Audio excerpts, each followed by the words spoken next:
அவர் கைலாயத்துல போகக்கூடிய அந்த பாடல்களை எப்படி அஞ்சையப்பருக்கு அனுப்புகிறார்னு கடைசி ஒரு இதை சொல்றார்.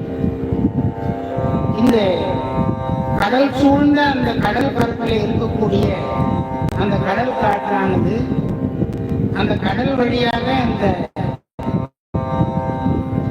பாடல் பத்தினையும் அஞ்சையப்பருக்கு அறிவிக்கணும்னு சொல்லிட்டு போறார். எப்படிலாம் இயற்கை சாமிக்கு துணை செய்திருக்கிறது என்பதை நாம் எத்தனை காலம் இந்த பதிகத்தை பாடினாலும் மறக்கவே மறக்காது. இன்னைக்கு சேட்டலைட் எல்லாம் வந்து விட்டு அங்க இருக்கிற செய்திகளை நமக்கு கொடுக்குறாங்க. ஆனா சுந்தரர் வந்து கைலாயத்துக்கு செல்லுகின்ற போது அவருக்கு ஒரு சேட்டலைட் பயன்படுத்தி இருக்கார் என்பதை இந்த பதிகத்துல நாம தெரிஞ்சு கொள்ள முடியும். அதனை தொடர்ந்து